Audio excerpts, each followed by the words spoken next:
Hi అండి. Welcome to Divya's kitchen. ఈరోజు మన రెసిపీ చికెన్ దమ్ బిర్యానీ. మరి దీని తయారీ విధానం చూసేద్దామా? ముందుగా మనం చికెన్‌ని మ్యారినేట్ చేసుకొని పెట్టుకోవాలి. ఇదెలా తయారు చేయాలని అడుగుతారా? ఒక 2 టమాటాలు తీసుకొని ముక్కలుగా కట్ చేసుకొని దాన్ని ఒక మిక్సీ జార్‌లోకి వేసుకోండి.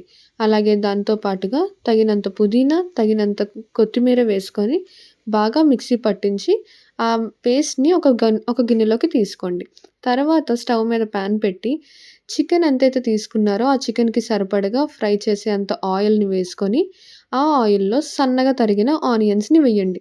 సో, ఈ ఆనియన్ ఏంటంటే మనం ఫ్రైడ్ ఆనియన్‌గా ఆ చికెన్ మ్యారినేట్‌లో యూజ్ చేసుకుంటాం. సో, ఇలాగ గోల్డ్ కలర్ వచ్చిన తర్వాత ఒక గిన్నెలోకి తీసుకొని పక్కన పెట్టేసుకోవాలండి. అలాగే ఆ ఆనియన్ పక్కన పెట్టుకున్న తర్వాత ఆ ఆయిల్‌ని గూడా మనం సెపరేట్‌గా ఉంచుకోవాలి. ఎందుకంటే మనం చికెన్ ఫ్రై అనేది ఆ ఆయిల్‌తోనే చేస్తామండి. ఈ ఆయిల్‌ని మనం చికెన్ మ్యారినేట్‌లో యూజ్ చేస్తాం. సో, మేమైతే కేజీ చికెన్ తీసుకున్నాం. అందులో మనం తయారు చేసుకున్న పేస్ట్ మమ్మీ వేసేశారు. అలాగే చిటికెడు పసుపు, దానికి తగినంతగా ఉప్పు వేసుకున్నారండి. అండ్ మేమైతే బాగా స్పైసెస్ తింటాం గాబట్టి మా మమ్మీ 4 స్పూన్స్ ఆఫ్ కారం వేసేస్తది. మీరు కొంచెం తక్కువ తింటాం అనంటే తక్కువగా వేసుకోండి. అలాగే ఇందాక నేను చెప్పినట్టుగా ఫ్రైడ్ ఆనియన్ ఏదైతే మనం చేసుకున్నామో అది వేసేయాలి. దాంతో పాటుగా 2 స్పూన్స్ మసాలా. ఇది ఓన్లీ అల్లం వెల్లుల్లి పేస్ట్ అండి. ఎందుకంటే మా మమ్మీ మళ్ళీ సెపరేట్‌గా 1 స్పూన్ గరం మసాలా, 2 స్పూన్స్ ధనియాల పొడి, అలాగే ఒక హాఫ్ స్పూన్ జీలకర్ర పొడి సెపరేట్‌గా వేశారు. ఇవన్నీ వేసి ఇందాక నేను చెప్పిన విధంగా ఆ ఆయిల్ ఏదైతే మనం పక్కన ఉంచుకున్నామో ఆ ఆయిల్‌ని చూసి మా మమ్మీ కలుపుతున్నారండి. సో, ఈ విధంగా మనం అయన్నీ బాగా మిక్స్ చేసుకుంటూ ఉండాలి. దీంతో పాటుగా మనం నిమ్మకాయలను కూడా యాడ్ చేసుకోవాలి. మా ఇంట్లో అయితే నిమ్మకాయలు లేవని మా అన్నయ్యని పంపించింది నిమ్మకాయల కోసం. సో, మా మమ్మీ ఆయిల్ చూసుకుంటూ కలుపుతుంది. ఇంకా మా అన్నయ్య ఆ నిమ్మకాయలను తీసుకొచ్చి మా మమ్మీకి ఈ విధంగా ఇచ్చాడండి. మా మమ్మీ ఇంక అలా ఇస్తే తెలుసు కదా మమ్మీలు ఎలా రియాక్ట్ అవుతారో. ఇంకా మా అన్నయ్యని తిట్టుకుంటూ, విసుక్కుంటూ ఆ నిమ్మకాయలనేవి ఏరుకొని నెమ్మదిగా కట్ చేసి ఇంక జ్యూస్ చేసిందండి. ఆ నిమ్మకాయల రసం అనేది మనం ఇప్పుడు ఆ మ్యారినేట్‌లో మిక్స్ చేసుకోవాలి. ఇదిగో ఈ విధంగానే. ఇంకా ఇలా మిక్స్ చేసుకుంటే ఆ మ్యారినేట్ రెడీ అయిపోతుందండి. ఇలా బాగా కలుపుకున్న తర్వాత దాన్ని మనం ఫ్రిడ్జ్‌లో ఒక 4 హవర్స్ వరకు పెట్టుకోవాలండి. ఎందుకంటే ఆ స్పైసెస్ అనేది, ఆ ఫ్లేవర్స్ అనేవి చికెన్ పీస్‌కి బాగా పడతాయి.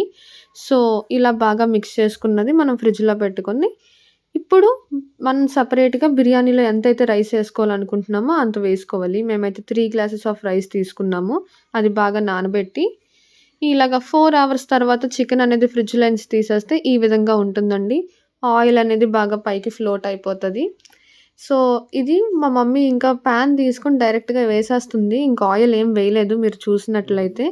ఎందుకంటే మనం ఇందాక మిక్స్ చేసుకుంటున్నప్పుడు ఆయిల్ వేసేసాం కాబట్టి ఇంక సెపరేట్‌గా ఆయిల్ వేయక్కర్లేదు. ఇది ఇప్పుడు ఫ్రిడ్జ్‌లో నుంచి తీయడం వల్ల థిక్‌గా ఉంది.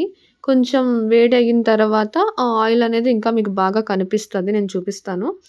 సో, ఫ్రై అయ్యే కొద్దీ ఇలాగ ఆయిల్ అనేది బాగా ఫ్లోట్ అయిపోతుందండి.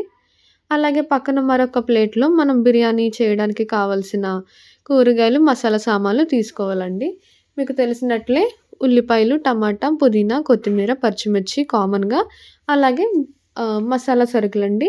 అనాస పువ్వు, జాపత్రి, లవంగం, యాలకులు, దాల్చిన చెక్క లాంటివి తీసుకోవాలి. ఇప్పుడు మా మమ్మీ ఆ గిన్నె పెట్టేసి బిర్యానీ గిన్నెలో కొద్దిగా నెయ్యి వేసింది. దాంతో పాటుగా కొంచెం నూనె గూడా వేసింది. ఇప్పుడు నేను చెప్పిన బిర్యానీ సామాన్లండి. ఆ జాపత్రి, అనాస పువ్వు, దాల్చిన చెక్క, యాలకులు అవన్నీ వేసేసి బాగా ఫ్రై చేయాలి.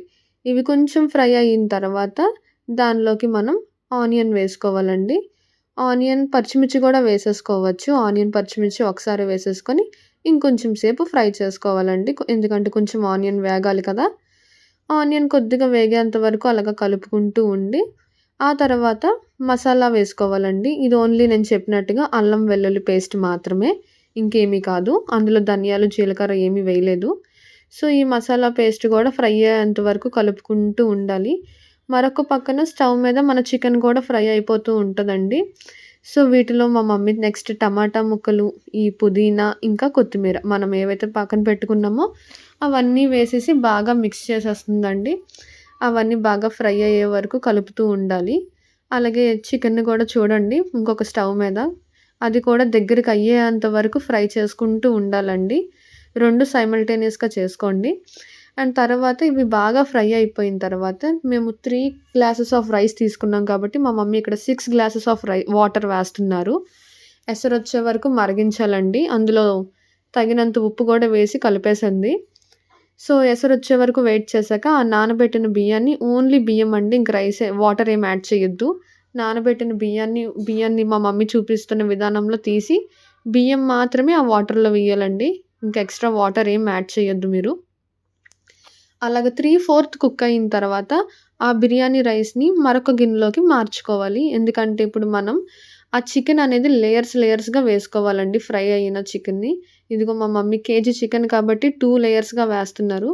ఫస్ట్ లేయర్‌లో ఈ చికెన్ ఇలా వేసేసి దాన్ని ఒక లేయర్ రైస్‌తో ఇలాగ కప్పి దాని తర్వాత మళ్ళీ మిగతా చికెన్‌ని ఇంకొక లేయర్‌గా వేస్తారండి. చూస్తున్నారు కదా! ఇంకా ఎంతైతే చికెన్ మిగిలిందో అదంతా సెకండ్ లేయర్‌లో వేసేస్తున్నారు.